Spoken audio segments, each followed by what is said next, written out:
Good morning, and thank you all who have joined us physically and virtually. So it's my honor and privilege to introduce Dr. Suresh Kumar.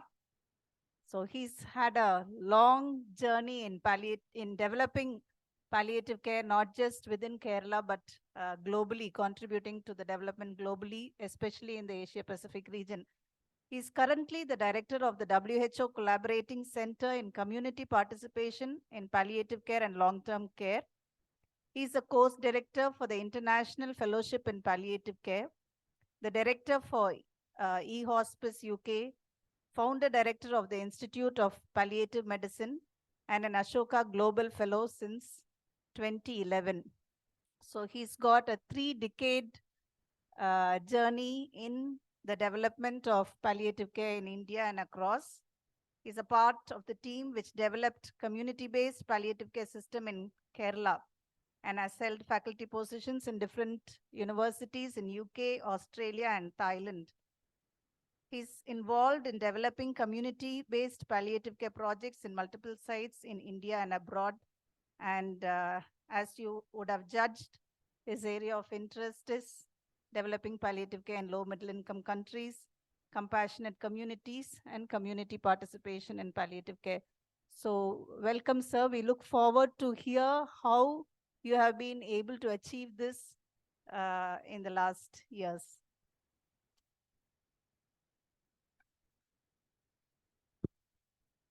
Thank you, Jennifer, and good morning, everybody.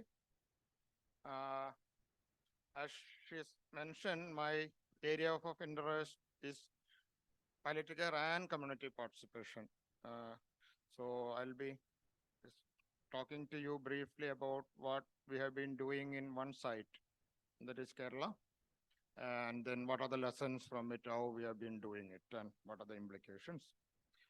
Most of you must be knowing about palliative care. Essentially, palliative care is an attempt to address this problem. The problem is that most people suffer at the end of their life, the last phase of their life. And most of this suffering can be avoided. Palliative care is a systematic and organized attempt to see how this suffering can be prevented and avoided. Having said that, it's essentially based on the human rights values. Like this is a human rights issue because like the way you look at health, the right to health and right to dignity does not end when you're bedridden, when you're about to die, or when you're old. The basic belief that, okay, this is till your last breath and even after that. So that is where it stands, and that's how it need to be developed. And also, since all of us had to die, all of us um, are likely to face this. I'm saying likely because 10% of us can die suddenly without any of this. 90% of us will go through this phase. So this is about us. This is also since it's a universal problem. This is a health issue. More beyond a health issue is also this need to be considered as a public health issue. This is what some of us have been arguing all along. Palliative care and addressing suffering at the end of life is universal and need to be addressed as a public health issue. Having said that, though this is universal, though the need is universal, globally, they say that only 14% of people who need palliative care have access to it. And even this 14% is mainly concentrated in high-income countries. And even within the high-income countries, marginalized groups do not have that sort of access. And within India, the rough estimate is that it's 3%, only 3% of people who need palliative care have access to it. So the experiment in Kerala is relevant in this context. Like, how can we improve, or can we make it differently? Can we have a paradigm shift? This is what we have been attempting. So you know about Kerala. Kerala is the tiny strip, 1% of the national land area, 3% of the population. But when you come to palliative care, 85% of all the palliative care services in India are in Kerala. And national coverage, estimated national coverage is maximized is less than 3%. And Kerala, we have calculated this currently as more than 70%. So there's a huge difference. And all the initiatives that the first palliative unit in India was started in 1985 in Mumbai. And we started palliative care in Kerala in 1993, 8 years gap. And so what did we do? If you look at Kerala's palliative care system, essentially what's sort of immediately what brings your attention is the universal coverage at the primary healthcare level. I'll explain this. And then we have around more than 1,600 palliative care home care units delivering care at home. And when you look at this 1,600, it's an interesting split up. More than 1,000 of them are run by local governments, panchayat, municipalities, and corporations. More than 400 run by civil society organizations, NGOs, specifically formed for palliative care, community palliative care group. And most interestingly, more than 200 are directly run by political parties.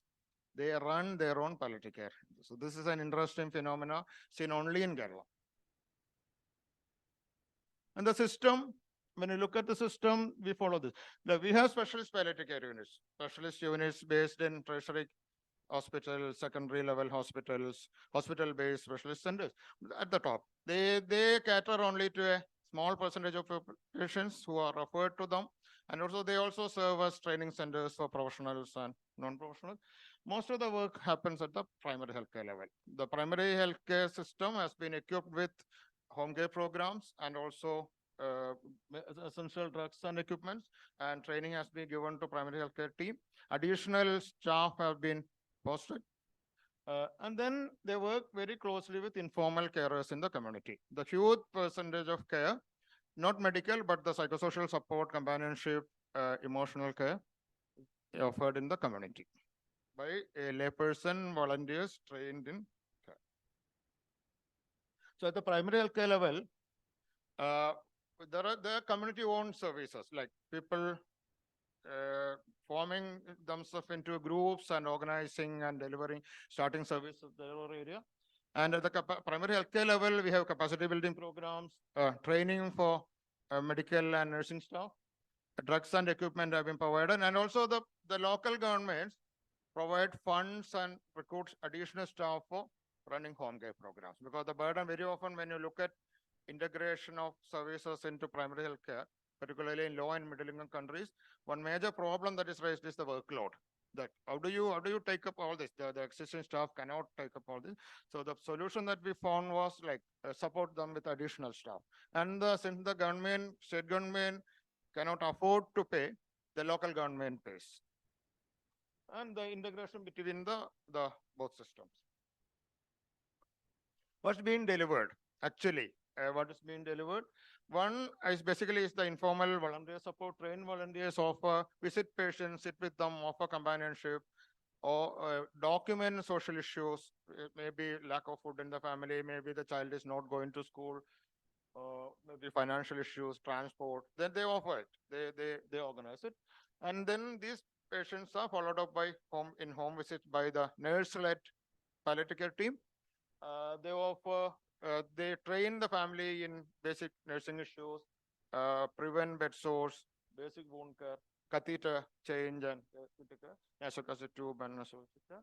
And then there are special groups which run, again, specialist nurses trained in lymphedema care and ostomy care. Basic physiotherapy support is getting incorporated now.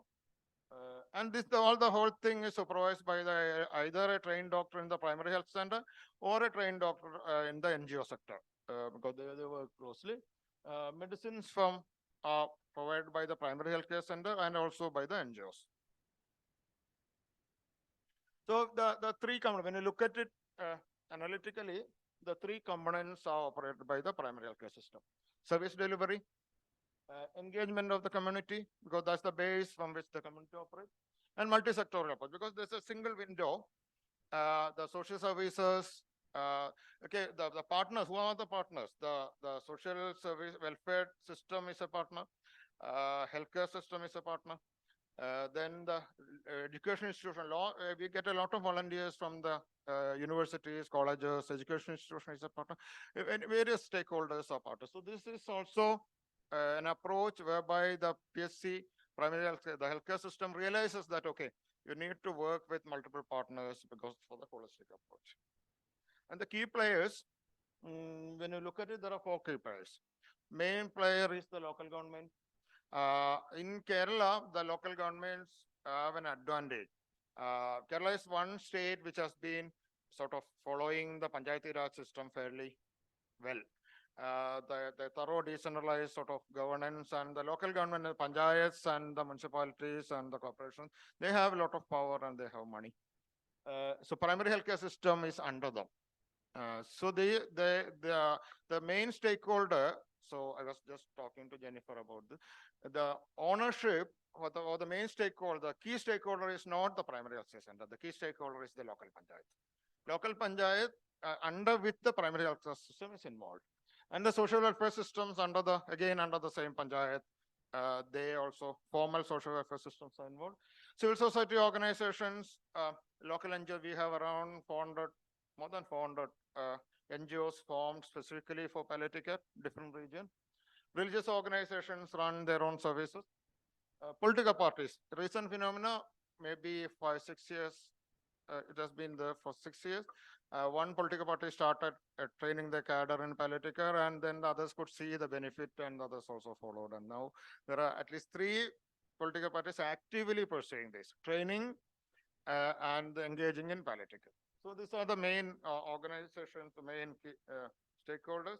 And I'll come back to universal access. Practically, when you talk about universal access, practically what do you do? At the primary healthcare level, this covers the huge number of most of the population. Mainly because the care is delivered at home. A patient won't have to go to the hospital or PSC to get this care, and the family environment it is delivered, and no payment, no cost to the patient. So, but there are costs involved. Who bears the cost? Because somebody will have to bear the cost. The cost is borne by the local government and also by the local people. Fundraising, the local government is also allowed to raise funds for palliative care, and the local NGOs raise funds for palliative care, mainly in the form of micro donations and small amounts of money, not a big donor, but they manage to raise this money. And back to the local government involvement. This is again 2008, government of Kerala came out with a palliative care policy, allowing and encouraging local governments to participate in palliative care, take lead in palliative care. And also later they made it mandatory for local government to take up palliative care. The system currently is when the local government propose a budget online, the system is online. Unless they keep money and unless they propose a project for home care, they cannot move forward on that online procedure. So that's part of the mandate, and they're all involved in it. And they ensure comprehensive coverage because each one panchayat covers around 35,000 people, sometimes less than that. Average is 35 to 38,000. And they can identify ward-wise. They have committees which can identify people who need care, and they can register, and the PSC will take care of it. Basic clinical and social service, including, for example, somebody needs a wheelchair, somebody needs a walker, somebody needs some money for transport. This is being provided by at home, and primary healthcare teams are involved. There is review committees which meet every month to include under the guidance of the president of the panchayat and the chairman of the health committee. There's a group formed, and the PSC need to report to them. That's done. And the community engagement is being done. So this is a coordinated care, and the base, the key feature is that the base or the ownership or the main responsibility has been shifted from primary health care to panchayat. I don't think even if it's a very good primary health care system, Kerala has a fairly better primary health care system when compared to others. Even that system will not be able to take up a task like this, because when you talk about community participation, when you talk about integrating social care and all, you know how this can happen at the primary health care. So this is essentially improving the, we have been focusing on improving the capacity of the community to respond to suffering caused by the illness. What happens very often when you're faced with when you're faced with impending death or serious illness or severe last phase of life, people panic. People feel totally helpless. the family members and neighbors and other members, including the patient, they panic. So we have been telling them that okay, you don't have to panic. You can have a role. And also the background is what we call 95% rule. There have been studies which clearly show that in low middle income countries, it must be even more. 95% of the time in the last 1 year of their life, most of these patients who need palliative care spend the time in the community, in the company of family members, neighbors, well-wishers. Only 5% of the time are spent in healthcare institutions or in the company of healthcare. I did a quick evaluation of our system. The Calicut city has a very good, well coordinated palliative home care system, including round-the-clock coverage. And even in a city like that, the time that the healthcare professionals, so the palliative professionals, and including everybody, inpatient, outpatient, spends with the patient is 3% of the time. Other 97% of the time, the patient is with other people. So it's only natural that they know how to handle that. It's only natural that they don't feel panicky, they don't feel helpless. So main focus has been on training people, and also suffering related to end of life, suffering related to in the last phase of life. It's not, there is a strong medical component. There are symptoms that is associated, but it's not just a medical issue. Death and dying are not medical issues. They are issues with multiple dimensions, social, spiritual, and then the healthcare system is not competent to handle that. So we need to have other stakeholders, other partners in it. So this is the basic assumption, the basic idea behind the Kerala experiment is that, okay, this is beyond the healthcare. Even if you have a very good healthcare system, this is beyond your grasp. You have a role, but you are not in it. Civil society, this is because when you approach it like this, when you approach it in terms of self-interest, so responsibility, and also partnership, civil society respond beautifully. And in Kerala, this is broad and deep engagement of civil society, mainly in the form of the practical point. The delivery is in the form of trained volunteers, people who have taken training, and then you offer services. It may be a family carer. This may be the line between the family carer and the volunteer carer is very thin. Somebody in the neighborhood can be considered as a carer or can be considered as a volunteer, depending on how the relation. So we don't differentiate between them. We create them as trainers, train them as carers or potential carers for the future. And then non-government programs run by community groups and, as I mentioned earlier, political parties. And there is a good professional community collaboration. This will not work if the healthcare professionals do not cooperate. Because usually what the healthcare professionals see this community or the so-called bystander or carer as a nuisance and not as a help. So they need to see them as a partner. So the first, all the orientation programs were given, and then training is given to healthcare professionals to reorient, and also the social welfare, formal social welfare system professionals to reorient them. And the clinical responsibility is mainly with the healthcare system. All the other responsibilities, psychosocial support, spiritual support, emotional support, is with the community, trained volunteers. We offer the structured training program. Currently, this is a 20-hour training program offered in over a period of 5 days or 3 days to those who want to take it, and with a clear manual and structure. We take it very seriously. And then they sort of organize into groups. They either start their own palliative program if they find a gap, or they collaborate with the local self-government run palliative program. And then there are professional protocols on do's and don'ts, because we don't want a volunteer to change a medication, or we don't want a volunteer to suggest something clinical. So there have been clear areas identified. The strategy has been like, again, we are appealing to the community on the ground of self-interest. We will tell them that, okay, we all have to face this. You sort of, before you leave, before you die, it's unlikely that you leave without seeing somebody close to you undergoing this. For one thing, you may face this, but more than that, in your lifetime, you will be seeing this. And then what do? You sort of, if you can help anyone. And also we have been telling people that, okay, most of the time the patient will be with you, and most of the time you'll be spending time with the patient. So all that we suggest is that make it more useful, more helpful, make it more meaningful, rather than just sitting with the patient or visiting. Like if you know what to do, this will be. So the whole idea is revolves around capacity building. So this is what we tell people. We tell that we all have to die, and only 10 to 15% of us die. It's about us. It's not about the patient over there. We. And then we will be dependent on others. And then unless we build a system, who will look after you? So you'll face the same thing that these patients face now. So then we tell them that, okay, we can change this. We can change this. And at the time when you face this, when you have somebody ill, somebody bedridden, somebody about to die in your family, you will be busy looking after. So why don't take the training now? Why don't sort of build the capacity now? Sort of. So the training, even my institution, Institute of Palliative, we run regular training programs, and we even charge them. Charge them, actually not a profit, but the expenses are met by them. The cost of the volunteer manual, the tea. So we charge them, but we always have a fairly large waiting list for people who want to register, and most of them are, the good thing about it is that most of them are very young people. Youngsters want to do. So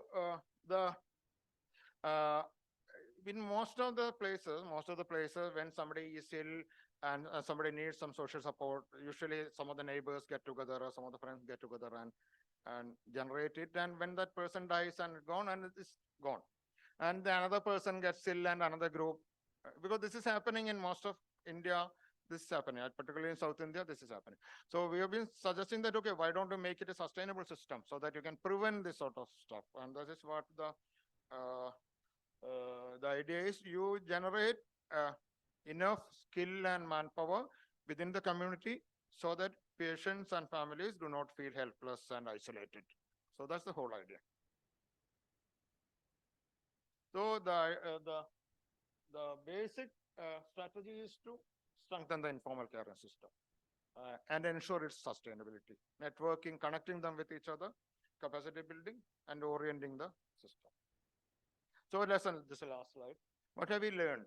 We learned that orienting the healthcare, and I've been doing this, trying to do this in many places, not just Kerala, with partial successes, failures, full success.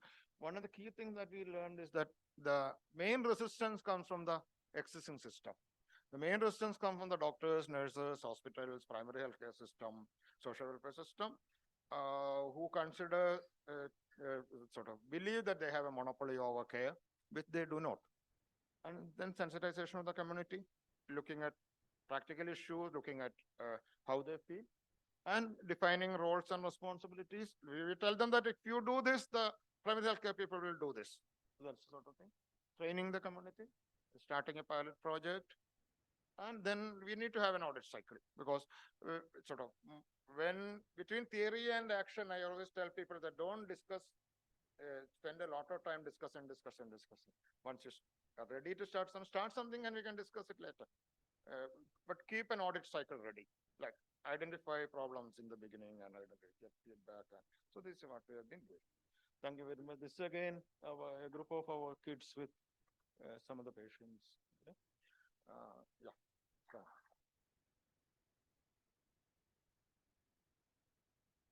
Thank you very much, sir, for that, for literally making a dream come true, universal access to palliative care, and making that happen, and also showing us that it can happen when it is strategically planned. And this model is something which is new and which many places can take on. So we have some questions. So are there differences across the country in the willingness or the response of communities to community participation? What are the factors that you have seen, if there were any, and can you explain the difference? Across the country or across across Kerala? the countries, across the country, in India, in other places? Definitely. Like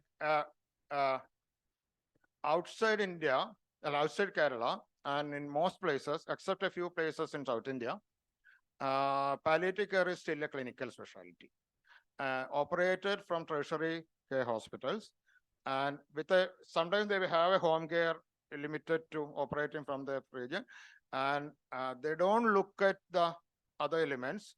They have a social worker sometimes to look after the social care, but not the sort of envelope of protection of care. This is the situation in most places, except, for example, in Pondicherry, we have developed a model with which the volunteers and the community group has been involved. Manipur, till recently, had a good model. I don't know what's the current status following this, all the civil unrest and other issues, but they have developed it. So there are certain regions, certain pockets where this has been done. Main barrier is the system. Not the community. Community is aware. When you talk to them, they understand because they are going through this. Like talking about the problems that you face when looking after somebody, the need for help, and what do you do, the feeling of helplessness. This is the when you talk to them and they are willing to take. The problem is the resistance is mainly from established healthcare system, who they don't do it and they don't allow other people to do it. Simply. Thank you, sir. So you mentioned about the national program for palliative care. Why do you think this has not succeeded in improving palliative care services across the country? The concept is, again, as I mentioned, the concept is totally different. You need to have a paradigm shift. Because see, historically, like care is not something that we invented recently. Care has been the ability and willingness to care has been there. People have been dying all along thousands of years. And then what happened in 1960s is that modern palliative care, they sort of tried to make it more structuralized, more organized. And then as a result, something that happened over the time is that a lot of the responsibility for care, people started believing that this is with the hospital. Hospitals are not probably the best place for you to die, but people rush to the hospital. There are death systems which actually, particularly, for example, the urban middle class and upper class, they now have to die in the ICU. Otherwise, this is not proper. So this is the sort of health system. So this is we have a national palliative care program without a budget. So it's from the flagship pool of National Health Mission.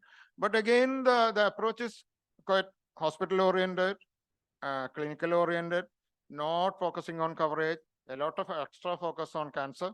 It's not people die, it's only 26% of people are people with cancer. People die of old age, multiple disorder, dementia, respiratory problems. So that need to be taken. So the paradigm, unless you shift the paradigm, this will be like this only.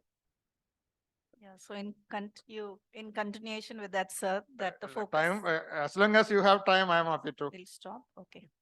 So thank you. Actually, quite a lot of interesting questions. Sir is around. Maybe you can select a few. And how much time do we have? We are over with time. So sir is around this day. So you can, sorry that we've not addressed it all, but you can meet him and ask. So thank you, sir, for really giving us a paradigm shift in our own thinking about care, especially of those with suffering, that it is not just medical, it is quite holistic and different approaches of integrating stakeholders through whom universal access can be worked towards. So can we give sir a big round of applause? Thank you. You. Thank you very much.